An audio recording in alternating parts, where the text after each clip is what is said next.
Hoy vamos a meternos con un tema que es casi como una bomba teológica escondida en una carta muy corta del Nuevo Testamento. La carta a los Colosenses. Exacto. Nos sumergimos ahí.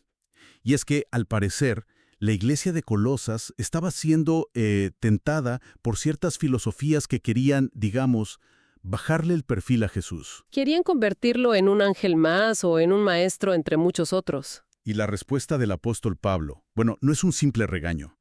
Es una explosión de teología cósmica para poner las cosas en su lugar. Es una descripción perfecta, sí. Pablo no se pone a debatir punto por punto. No, para nada. Lo que hace es pintar un retrato de Cristo tan inmenso, tan cósmico, que cualquier otra filosofía se queda pequeña, casi irrelevante. Y el corazón de todo está en apenas 3 versículos. Colosenses 1, del 15 al 17. Ahí se le llama la imagen del Dios invisible y el primogénito de toda la creación. Frases que hemos oído 1000 veces, ¿no? Muchísimas veces. Pero que rara vez nos detenemos a pensar qué significan de verdad. Exacto. Y esa es nuestra misión hoy. Vamos a explorar qué hay detrás de estos títulos tan potentes. Que no son adornos poéticos. Para nada. Son la base de todo. La creación, el propósito del universo, la reconciliación. A ver, empecemos por la primera, la que suena sencilla pero es increíblemente profunda. Jesús es la imagen del Dios invisible. ¿Qué significa eso realmente? Porque mi primera idea es una foto, un dibujo. Una representación. Claro, algo que se parece a, pero que no es la cosa real. Y esa es la distinción fundamental. Nuestra idea moderna de imagen es eso, una representación a menudo pálida. Pero en el pensamiento hebreo, la idea es mucho, mucho más fuerte. ¿Cómo es eso? Todo empieza en Génesis, cuando se dice que la humanidad fue creada a imagen de Dios. Éramos un reflejo funcional, espiritual, físico de Él. Ok. El problema, claro, es que esa imagen se distorsionó, se agrietó por el pecado. Así que cuando Pablo dice que Jesús es la imagen, está diciendo que Él es la versión en alta definición. Sin filtros. Sin filtro, sin distorsión alguna. Es la manifestación perfecta de cómo es Dios. Y el propio Jesús lo dice de una forma que a mí, francamente, me pone la piel de gallina. Cuando Felipe le pide que le muestre al Padre. Justo, él responde con una audacia total.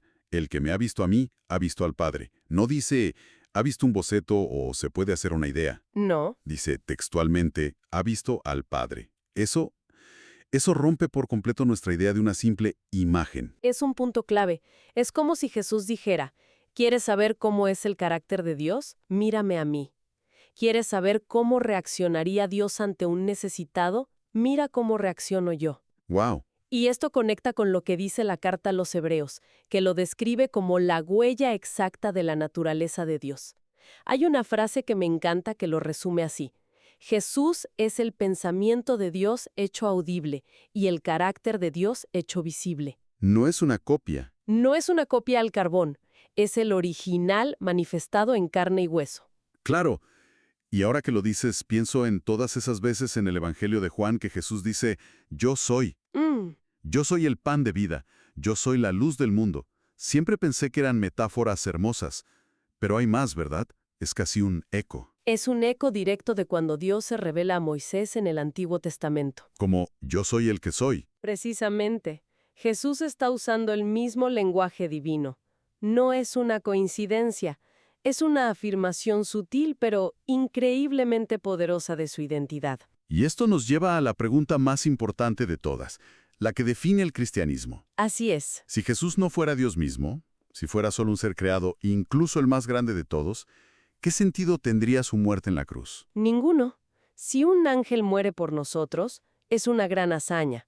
Pero si Dios mismo, el creador del universo, se entrega por sus criaturas, eso no es una hazaña. Es otra cosa. Es un acto de amor de una dimensión completamente diferente.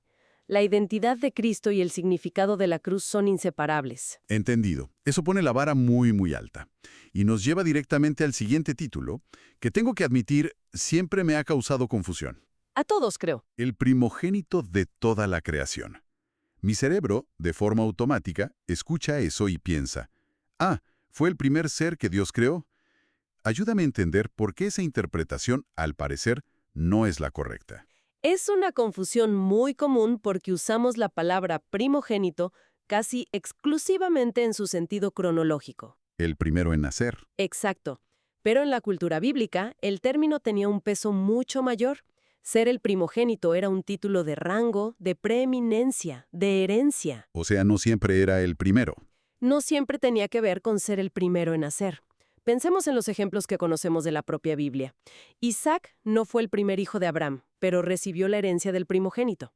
Jacob le quitó ese derecho a su hermano mayor, Esaú. El caso más claro que se me ocurre es el del rey David. Era el más joven de 8 hermanos, El que ni su padre consideraba. el que estaba cuidando las ovejas. Y sin embargo, en el Salmo 89, Dios habla de él y dice: «Yo también le pondré por primogénito, el más excelso de los reyes de la tierra». Ahí está. El más joven de todos es llamado primogénito. Ahí la palabra no tiene nada que ver con el orden de nacimiento. Exactamente. Es un título de estatus. Significa el que tiene la supremacía, el heredero de todo, el que está por encima de todos. Es un título de honor y autoridad. O sea que cuando Pablo llama a Jesús primogénito de toda la creación, No está diciendo que fue el primer creado, sino que es el soberano, el que tiene el rango supremo sobre todo lo creado. y aquí es donde el texto me parece brillante, porque es como si el propio Pablo se adelantara a nuestra confusión. Se adelanta totalmente. Justo después de llamarlo primogénito, en el siguiente versículo explica por qué. Dice: «Porque en él fueron creadas todas las cosas». Todas las cosas. Y no dice todas las otras cosas, lo que lo excluiría a él, ¿no? Dice todas las cosas, posicionándolo a él como el agente de la creación, no como parte de ella. El mismo texto resuelve la duda. Es una defensa perfecta contra la mala interpretación. Y el alcance de esa afirmación es total. Pablo insiste con la palabra todo para que no quede ni una sola duda. Lo abarca todo. Todo, dice, las que hay en los cielos y las que hay en la tierra, visibles e invisibles. Incluso menciona jerarquías espirituales como tronos, dominios, principados, que eran temas de debate en la filosofía de la época. Es su forma de decir. Es su forma de decir. Piensen en la cosa más grande, poderosa o misteriosa del universo. Bueno, Cristo la creó. Y punto. Para rematar, añade que Él es antes de todas las cosas. Dejando clara su existencia eterna, previa a todo. Exacto. Hay una frase más en ese mismo versículo que me parece alucinante. «Y todas las cosas en él subsisten». Eso suena a algo más que simplemente haber creado el universo y ya. Mucho más. Suena a un rol activo, continuo. Es una de las ideas más profundas de toda la Biblia. La palabra griega original es synistemi. De esa raíz vienen nuestras palabras como sistema o sinfonía. Ah, mira. La idea es que Cristo no solo apretó el botón de crear, sino que es la fuerza cohesiva, el principio organizador que mantiene unido todo el cosmos. Es la razón por la que las leyes de la física funcionan. Por la que los átomos no se desintegran. Exacto. Él es quien hace que todo el universo, por así decirlo, cante en armonía. No es solo el creador, es el sustentador. Es increíble pensar en eso. No es solo el arquitecto, sino la fuerza de gravedad espiritual que lo mantiene todo funcionando. ¿Tal cual? Esa misma idea de ser la fuente central no es la misma que se aplica a su relación con nosotros, con la Iglesia. Es la transición lógica. Ahí es donde entra esa otra metáfora de la cabeza. Es que si Él es el centro del cosmos, también es el centro de su pueblo.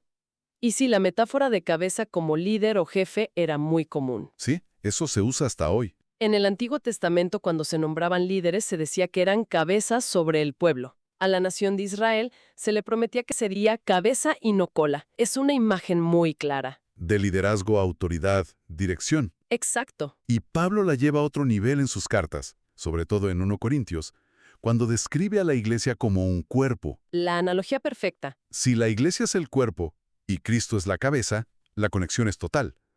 La cabeza es la que dirige, la que da las órdenes, la que nutre y guía al resto del cuerpo para que funcione en unidad. Es que sin cabeza, un cuerpo es solo un conjunto de miembros sin propósito. No tiene vida. Y es aún más vital que eso. Un cuerpo no puede vivir sin su cabeza. Es la fuente de la vida, del pensamiento, de la identidad. Cierto. Hay un ejercicio mental que se propone en el material que analizamos. Y es una pregunta terrible, ¿verdad? Sí. Si tuvieras que renunciar a una parte de tu cuerpo, ¿cuál sería? Nadie quiere pensar en eso, pero te obliga a darte cuenta de que hasta el meñique, que parece insignificante, tiene una función vital. Cada parte cuenta. Pablo está diciendo que así es la iglesia. No hay extras. Cada miembro es esencial, pero todo el conjunto depende por completo y absolutamente de su conexión con la cabeza, que es Cristo. Y aquí hay una conexión lingüística que, cuando la entendí, me voló la cabeza. Es fascinante. En hebreo, la palabra para cabeza es rosh, y la palabra para principio o comienzo es reshit. Son casi la misma palabra. Casi idénticas. Y reshit es, por supuesto, la primera palabra de toda la Biblia, en el principio, bereshit. No puede ser una coincidencia. No lo es en absoluto. Y lo fascinante es que Pablo, que conocía perfectamente este juego de palabras, lo usa en Colosenses. En la misma frase donde llama a Jesús la cabeza del cuerpo, lo llama también el principio. La misma idea. La palabra griega es argei, de donde viene arquitecto o arquetipo. Significa el origen, la fuente, el iniciador. Así que Jesús es el principio de la creación original y también es el principio de la nueva creación, ¿Qué es la iglesia? que es la iglesia. Y al resucitar se convierte en el primogénito de entre los muertos, el que inaugura esa nueva realidad. Es el punto de partida de todo lo que importa. Ok, esto es un crescendo impresionante, si lo resumimos. A ver, es la manifestación perfecta de Dios. Es el creador de absolutamente todo. Existía antes que todo. Es la fuerza que lo mantiene unido. Es la cabeza que da vida a la iglesia. Y es el vencedor de la muerte que inicia una nueva creación.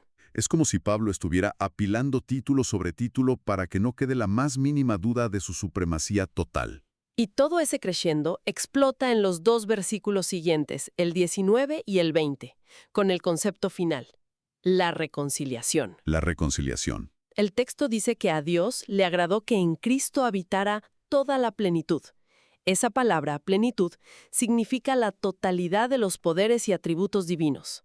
Toda la gloria, toda la sabiduría, todo el poder creador de Dios reside en Jesús. Y el lugar donde esa plenitud se manifestó de la forma más radical y sorprendente, Fue en la cruz. y esa es la mayor de las ironías, la cruz, que para el Imperio Romano era el símbolo de la máxima humillación, del fracaso absoluto, De la tortura pública. Pablo la toma y la convierte en el escenario del triunfo cósmico y del amor de Dios. Hay una idea en 1 Corintios que siempre me ha impactado, que todo esto fue un espectáculo para todo el universo. Para ángeles y para humanos. Lo que pasó en esa colina, a las afueras de Jerusalén, no fue un evento local, tuvo repercusiones cósmicas. Sí, y hay una cita de una autora que lo describe con una imagen potentísima. Dice, el cielo contempló con pesar y asombro a Cristo colgado de la cruz. ¡Qué fuerte! Explica que, en ese momento, ni siquiera los ángeles podían comprender del todo la profundidad del plan. No entendían cómo el comandante del cielo, el Creador, podía someterse a esa humillación. Claro, no les cabía en la cabeza. Pero continúa. Una vez que el plan se completa y sus resultados se hacen evidentes, el carácter de Dios queda vindicado para siempre ante todas sus criaturas. Ah, Al ver el poder del amor redentor, los ángeles que antes estaban perplejos pudieron regocijarse. El Calvario fue la máxima revelación del carácter de Dios. entonces si juntamos todas las piezas de este rompecabezas, ¿cuál es el retrato que emerge? Pues, Lo que Pablo nos pinta en Colosenses es una visión cósmica de Cristo que desafía cualquier intento de minimizarlo. No es un profeta más, no es un maestro de moral, es mucho más. Es la imagen visible del Dios invisible, el agente de la creación, el sustentador del universo, la cabeza de la iglesia. y el reconciliador de todas las cosas a través de su sacrificio. Y al final, esa es la idea central. La carta a los Colosenses nos presenta una visión de Cristo tan elevada, tan completa, que simplemente no deja espacio para nada más. Es la respuesta definitiva. Y esto nos deja con una pregunta final, una que nos obliga a mirar más allá de nuestra propia perspectiva. Si para nosotros como humanos la cruz es un evento sobrecogedor, ¿qué habrá sido para el resto del universo? Es una buena pregunta. ¿Qué habrá pensado el universo no caído al ver a su creador, a quien conocían rodeado de gloria y poder, morir de esa manera? ¿Qué habrá cruzado por la mente de los seres celestiales mientras veían a aquel a quien habían adorado por eones, colgado y sangrando en un madero? Es una perspectiva que nos cambia la escala de lo que realmente sucedió. Si este mensaje ha tocado tu corazón y quieres seguir creciendo en la fe, te invito a suscribirte a nuestro canal y darle like a este video.